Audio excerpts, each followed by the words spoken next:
All right, and then I'm going to press record on mine.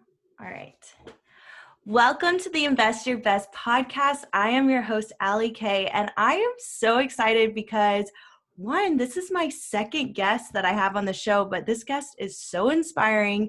You have probably seen him. He is the runner-up on The Biggest Loser, and he has lost over 140 pounds, and he's been maintaining this new lifestyle. Micah, thank you so much for joining. Hey, what's up, everybody? Thank you for having me. It's an honor to be here and to share my story and to talk to you. This is my very first podcast, actually, to be on, so I'm honored to be on your podcast. Well, we're so excited to have you, and I can't wait to hear this story. So tell me, how the heck does one get on The Biggest Loser? Well, it's kind of odd because my story is different from all the other contestants on the show. So, for one, I've always watched The Biggest Loser since season one with my dad. I was a young kid, and I just remember walking into his bedroom, and it was on, and it was just so captivating. I'm like, all these big people are doing all these challenges, and the goal is to lose weight. And I'm like, dude, this is so crazy. And I was like, I want to be on that show, but obviously I didn't think I had to go through the depression and like bad health and, like going through craziness to be on the show. Mm-hmm. But so I've done other, I've done a football movie before and some other football stuff as in like extra, like background work and stuff. Mm-hmm. So I had some friends, in the acting industry. I'm not an actor. Right. Like I've done some extra work. Oh my gosh, it'd be cool to be on this football movie and be a football player. And so I found some friends, and my brother Christian is a full-time actor right now, and he also works, but he's a full-time actor. So we have friends, and I was trying to lose weight so many times in my life, as in. I would get motivated, I would get inspired, I would, watch some videos and just, motivational speaking and just like, yes, I'm gonna lose weight. And then I put myself back on the back burner. And then, I'll try again. And then I'm like, you know what, I'm gonna start posting it on social media, start using Instagram, start posting it, like Instagram stories and trying to keep that accountability. Like if I post it out in the world, say I'm gonna lose weight, then I'm gonna have people being like, Micah, what's going on? Like, why did you stop? Or like, I wanted to be an inspiration, even whenever I first started to lose weight. So my friend saw that I was trying to lose weight, and he sent me a link to weight loss TV shows. Like this is like months and months before I even knew that The Biggest Loser was even coming back. I had no idea The Biggest Loser was coming back. And there's even other weight loss shows out there that I've watched that inspired me too. So whenever I first saw the casting link, that once you put your name and your number and your email, it sends it out to all these weight loss shows. And, it's basically a lottery for me. It's like you just submit and who knows what's going to happen. Right. So it took 2 months before I even clicked on the link because I thought it was impossible or whatever. Like, who cares? Who knows? So I just remember being in bed and I clicked on the link and I put my name. And then after I sent it off, it was like a month and a half, almost 2 months later, I just got a random phone call. It was from LA. And obviously for me, I'm like, who's calling me? I don't know this person. I'm not going to answer it. It could be a debt collector. It could be. They always are. They usually are. Exactly. It could be a wrong number. So I'm like, so I answered it, and they're like, "Hey, is this Micah? This is, I think her name was so-and-so, Rebecca or something from The Biggest Loser." Wow. And I'm like, oh, what? Like, hey, how's it going? And she goes, yeah, we got your email and your number through this agency, and we're just seeing, are you interested? Like, do you have 100 pounds or 90 pounds of weight, like pounds that you want to lose?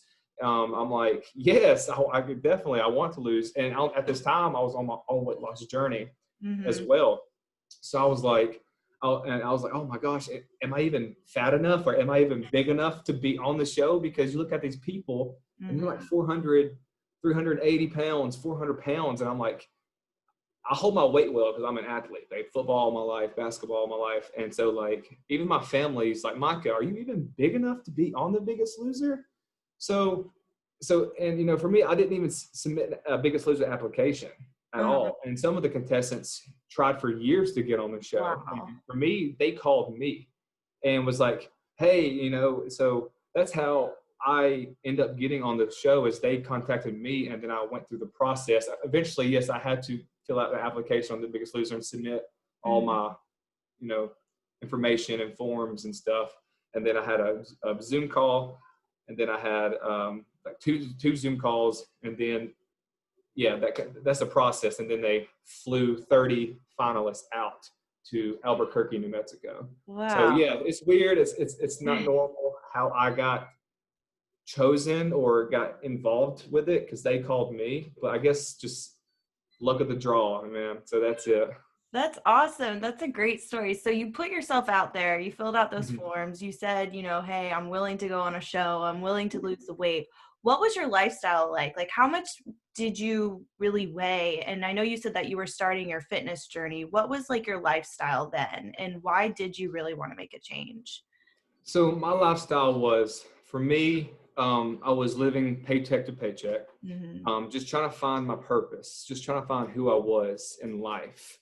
I have, you know, I'm the second oldest out of 4 brothers, and you know, my brother Christian had a wife, and you know, had a kid, and I was 23, and just yes, I went to the gym. Like I was strong, like I knew how to lift heavy weights, but I had no idea really. I knew, yes, you drink water and you eat vegetables. That's obviously you drink water and you run, you eat vegetables. That's how you lose weight. But it just sounded miserable. It sounded so hard or impossible at sometimes.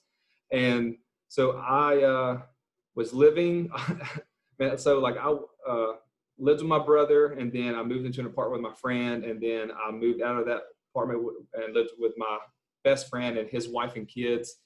You know, and me and him were working together I had like 18 jobs since I was 18. Like I've had so many jobs, and then like probably like 22 jobs at the time.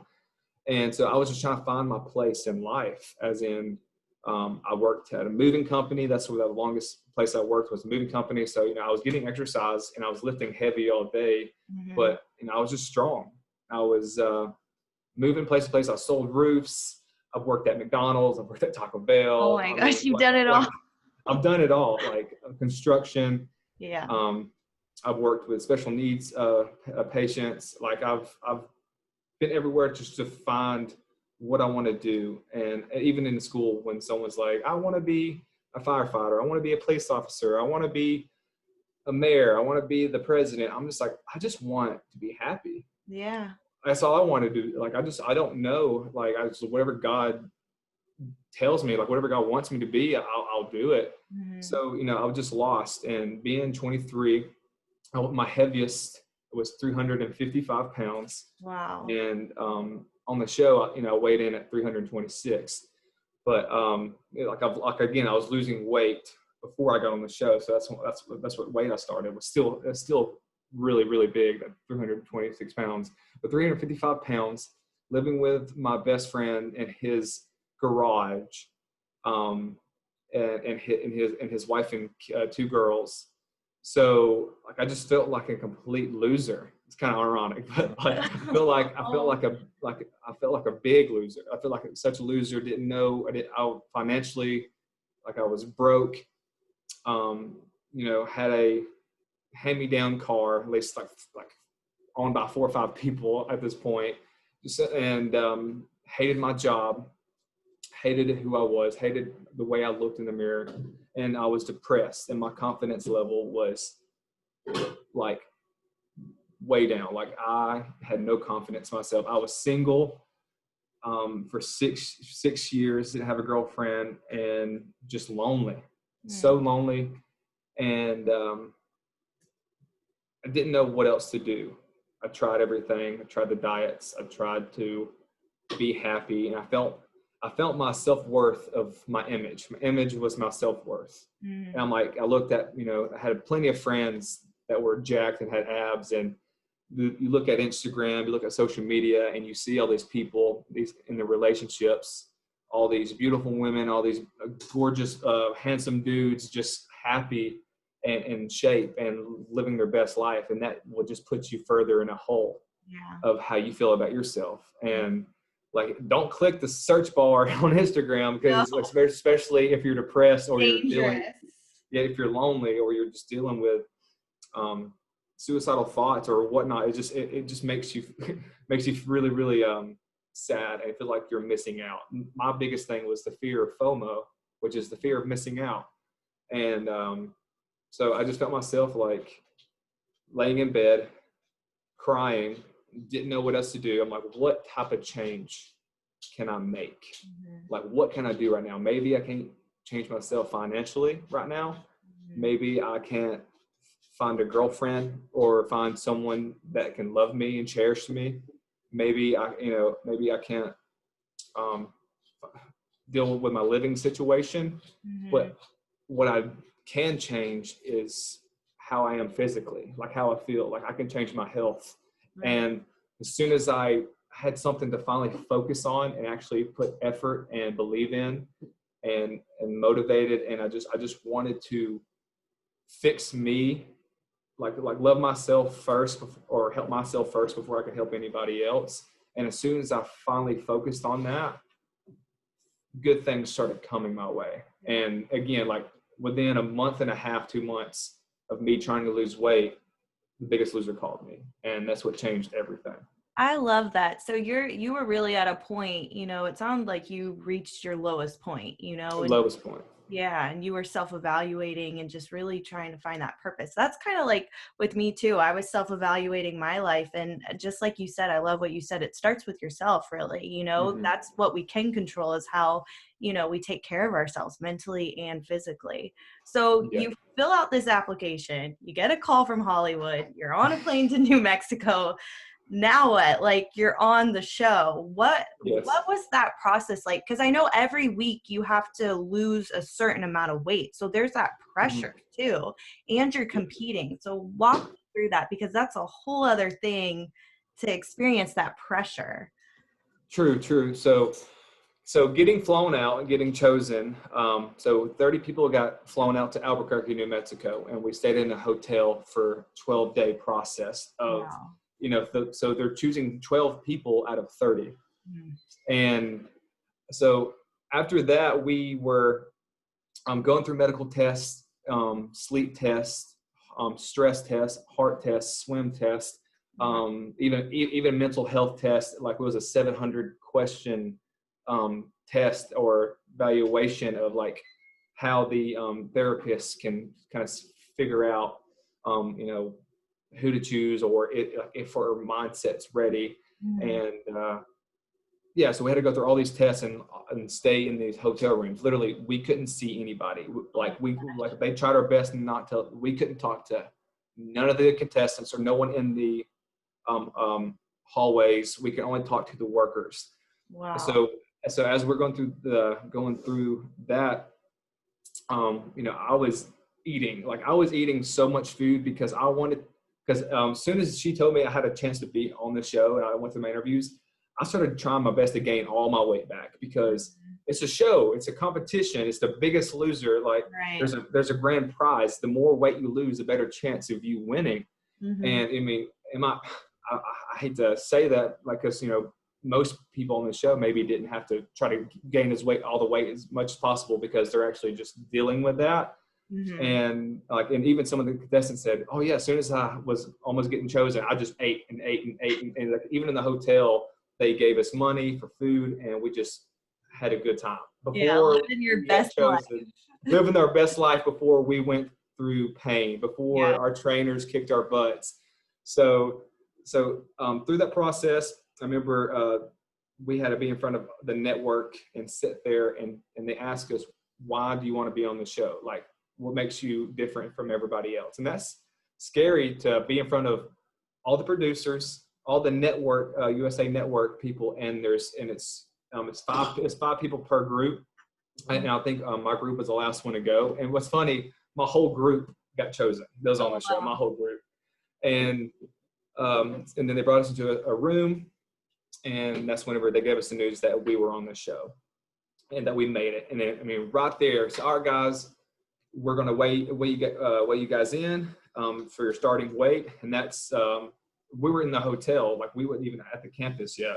So we weighed ourselves in a room. Again, we were on a scale, but the producers and the, not the trainers, but the producers and network people saw our weights, but we never got to see where our weight started. Why do you think they did that?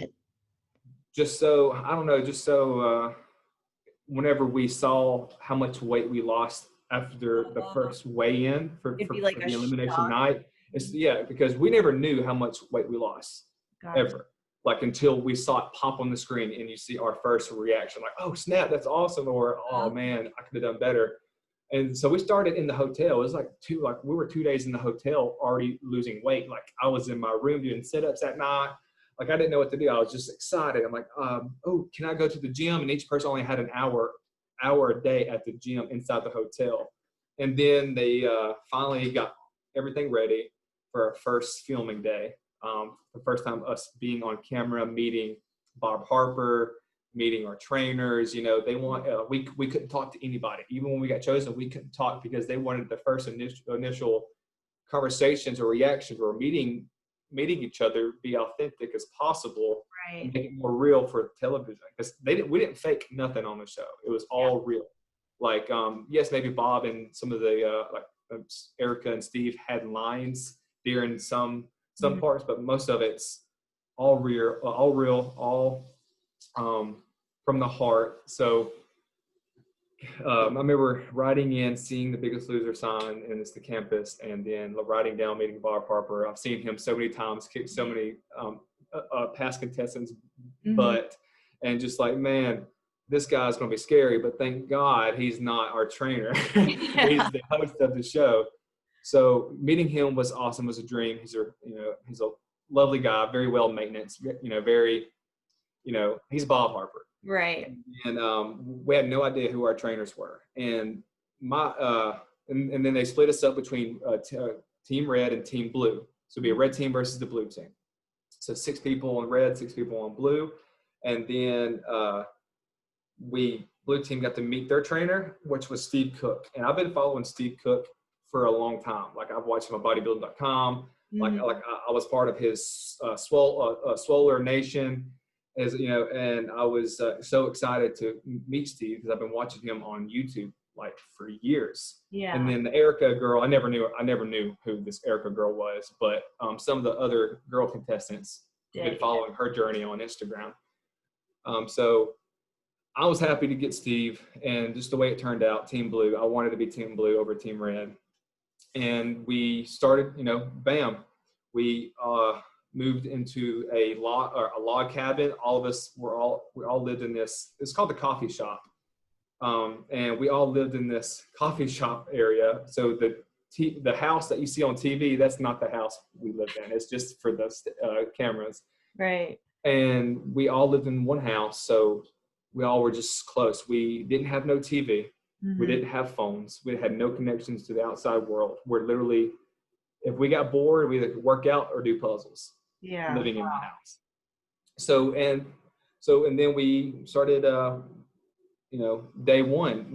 First, it's usually good. First day is the first workout of the week, and then on camera, and then after that, then like Tuesday would be the challenge, right? And then the next day would be like Bob Harper's we call it therapy group, but it's like support group where we did a lot of like reality scenes, and we all go to the house and we all have conversations, and they're trying to make it real as possible, matching each of us up. Like one day I might be talking to Jim, or one day I might be talking to Kyle, or I'll be talking to Kimmy, or Megan or Katarina. We all just get a chance to talk to each other on camera because they want it all to be real. And then from there, we did our last chance workout on camera with the trainers. And this year, they didn't have any ghost trainers. I know in the previous years they had ghost trainers. Mm-hmm. So we didn't have no ghost trainers. Like this is the first year where they wanted all of us to make it feel as real life as possible. Right. We had to cook all our food. Like we had nobody to prepare our food. They just went to Walmart or Kroger's and they bought, healthy chicken, ground turkey, even some like, flank steaks, but like just basically chicken and turkey and a bunch of vegetables. And then they're like, all right, guys, here y'all go. This is what like here our nutritionist showed us some meals to make or whatnot. Usually I'm just like chicken and broccoli. That's what I know. That's what I'm gonna stick with. The basics. The basic brown rice, oatmeal, protein powder. Yeah. So like, what was like a takeaway that you took away from the nutritionist that you didn't really know that was like surprising that you still incorporate in your everyday life? Can you think? Well, that's kind of a hard one. There's just one thing that it was like pizza. It was tortilla. It's like it was wheat tortilla pizza, and it was crazy. It was only like 300 calories. Ooh. And it made Christy that she made that almost every other night. Like it's like wheat tortilla. And I forgot what else she put on it. Like put some sugar-free barbecue on it. Put some she put some light cheese on it, some tomatoes, and some either some chicken, bell peppers. And it was such a low-calorie pizza. So good. And then, if you cut it, you have like 5-6 slices. You cut it right. They're small, but it made you feel like you were cheating. Yeah, I cannot cook at all, so I'm going to try that because it sounds pretty basic and still I crave pizza a lot. So yeah, it was great. And even we used cauliflower one time for crust, cauliflower pizza. For me, I felt the crust was just too moist. It just kind of fell apart. But it was good. But for me, everybody in the kitchen called me one pot wonder. You're a simple man. I just take one pot, cook everything in one pot at the same time, and then that's how I meal prep. What do you throw in the pot? What's like your typical? Like honestly, I cook I would chicken. I would just get a bunch of chicken and cut it up. Obviously, we had to weigh it. Was on a calorie deficit diet. That's what we had to do. Real quick, sorry. Can you walk us through what it means to be on a calorie deficit, just for people who don't understand that, which is like the science behind losing weight, essentially? True. So a calorie deficit diet is you burn more calories than what you eat.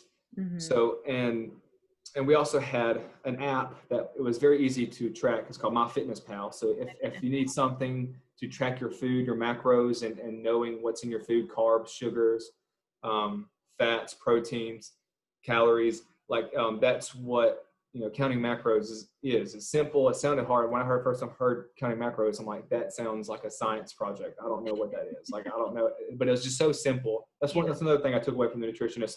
Learning how to read labels is very, very important. So calorie deficit, you just want to make sure it's like a bank account. So say if my calories is 2,500, it's like $2,500 in the bank. Every time you purchase something, your bank account goes down. Every time I eat something, that's like me buying something. So I know I'm about to have chicken and broccoli with some half a cup of brown rice for lunch. I know that it was around 450 calories, and I got to make sure, even if I eat my fruits or apples, or I have to account for everything. And also we had watches that helped us count with our calories as well, our steps, our calories, or it kind of it's basically on point as possible how many calories you're burning. And then I just made sure I weighed my food, made sure that's basically in a nutshell, it's just you burn more calories than what you eat, and you just need to make sure that you're watching what you're eating and count your calories. That's a calorie deficit. The more calories you burn, so if you burn more calories than what you eat, you're going to lose weight. Right, you're going to lose. Plain and simple. So go back to your pot. What did you threw chicken in there? What else? So chicken, broccoli, some bell peppers, or maybe some onions, and I just cook it all up in one pan. And because our kitchen was tiny, especially having 12 people Wow. in a 8 foot by like 4 feet kitchen. Yeah, that's Everybody had their own little section. Like everybody was helping everybody meal prep, because most of the women, what's funny, most of the women there didn't know how to cook. well, that's me. I'd fit in. Yeah. So they didn't know Megan didn't know how to cook. Katarina had no idea what she was doing. Christy barely. Kimmy was the oldest one there. Obviously, like she knew how to cook, but Dom was a chef at one point. Jim even worked in a food restaurant before. I've meal prepped so many times in my life for football, and also obviously trying to lose weight as many times as possible. So I just made it simple, and it's easier just for me to cook everything at one than getting everybody's way. We had to duck and dive and tried our best to work ourselves around the kitchen. Obviously, week by week, more people got eliminated. Easier it is to cook. More yeah, but I just, even with I cook in the morning, like egg whites. I just put all my eggs and vegetables. I just put everything in one pot and just mixed it up, and there was my breakfast. So it was just easier to do it simple and fast, and because sometimes we only had an hour to meal prep our breakfast, our snacks, our lunch and dinner, because we would be away from the house all day for filming, and you had a little lunch box to keep it in. So every night was crazy in the kitchen. Wow. Okay. So you're in the house, you're meal prepping, days are going by, people are getting eliminated. You're excited, but I know at some point there had to be like a point where, the reality sets in that this is hard work. I mean, was there a time where you just wanted to quit and give up, and what kept you motivated? Man, I remember the first week. The first week was probably one of the hardest weeks. So cause for the challenges, for me, the challenge, our first challenge was a mile, and I knew it was going to be hard, and it was uphill. And that's the first time I felt proud of myself, because I came in first place. And then we went into our first workout. Everybody, I puked, Katarina puked, and it really set in with me, like, wow, this is going to be harder than I think.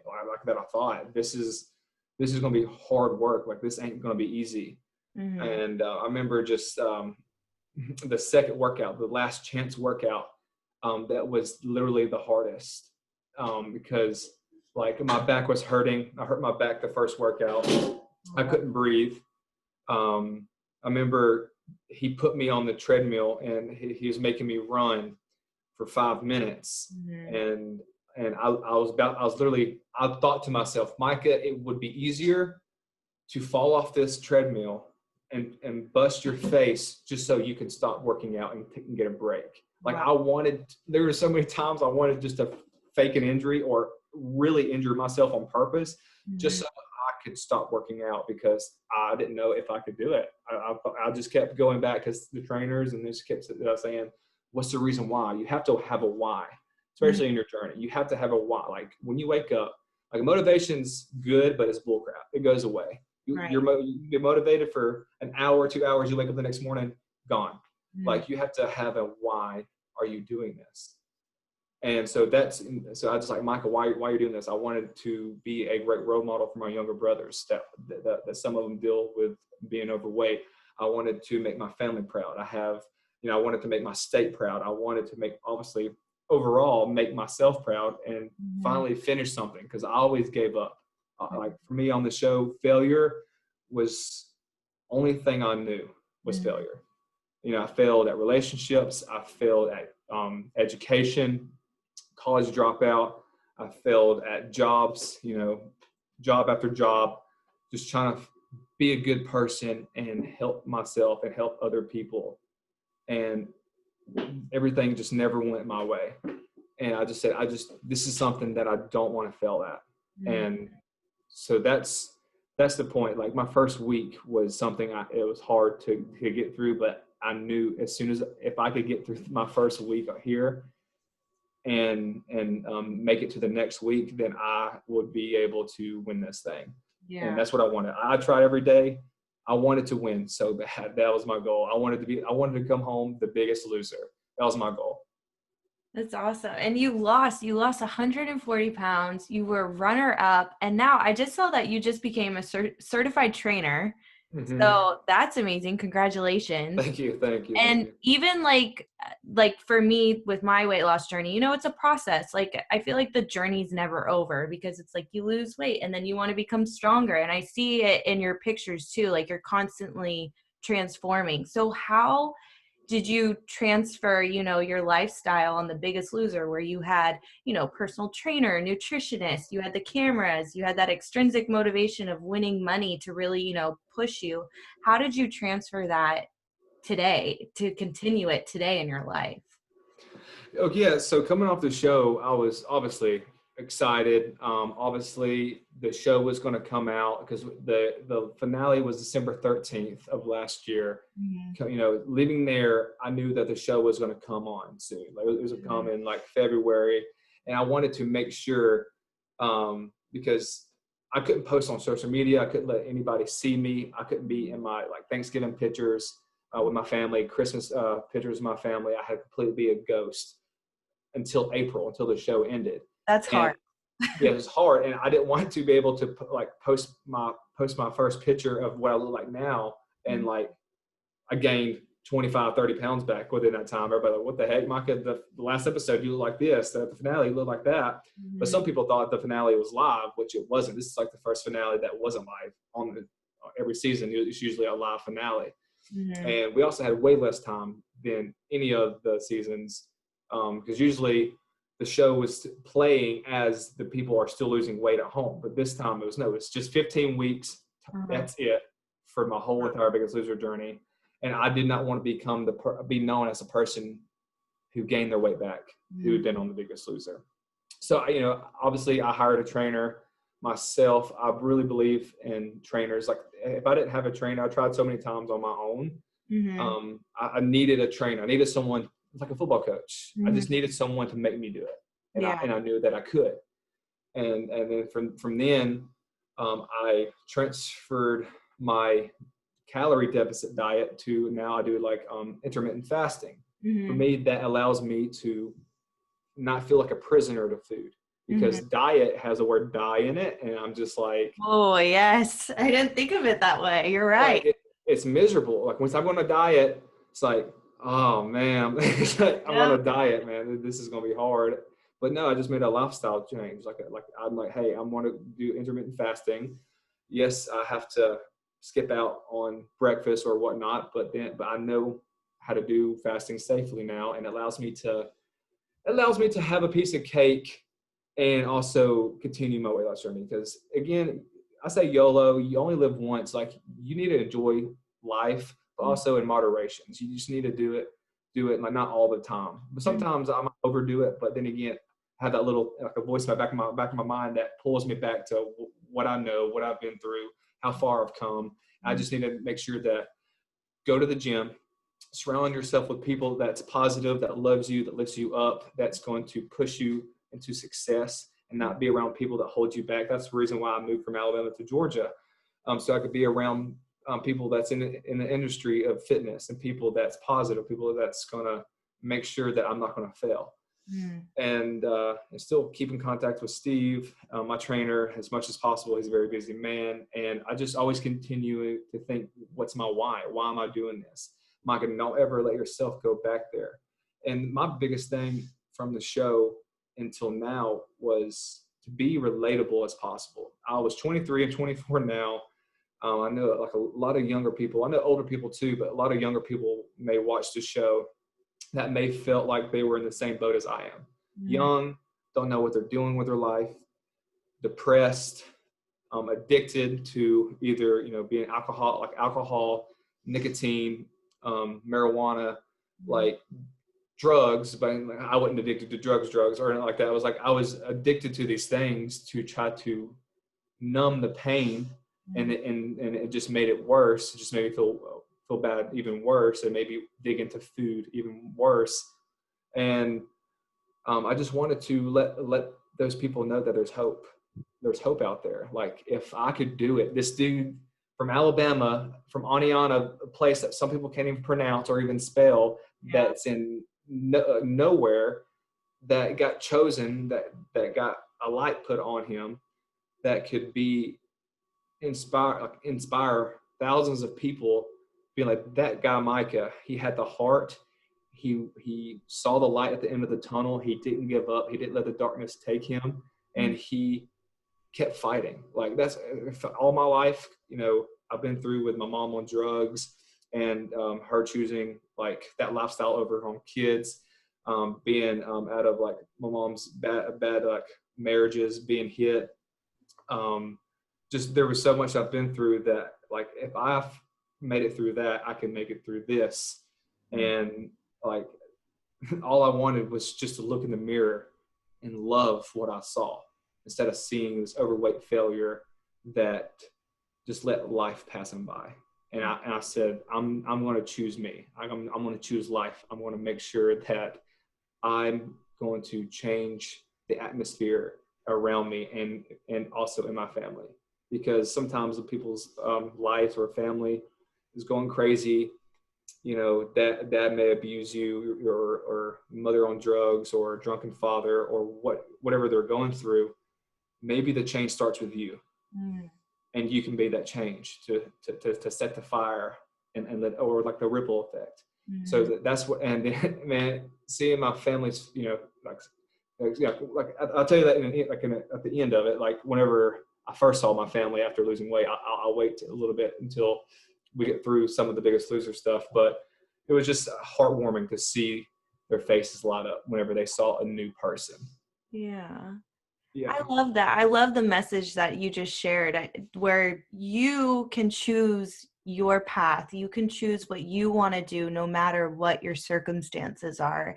It starts with you, and you made that conscious choice, with faith and all that carries you through. But really, it starts with you. You have that choice, and you're such an inspiration. I love that. Thank you. So tell me about your family. So all of a sudden you walk in, you've lost all this weight, you're runner up on The Biggest Loser. What was that like for your family?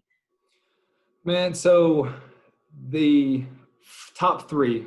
So whenever, going through the eliminations, I kind of want to start a little bit right there. The eliminations were the hardest part. Also, the most realist part is like when someone went home, you're like, that's it. Like you're not ever going to see that person again in this on the campus until the finale. Like, this is it's so upsetting. Like, I remember just crying for like 4 or 5 people, because you get so close. Like, you can't help but get close with the contestants with you, and hearing their story, and like having, like, being so relatable. Like, man, like I deal with that.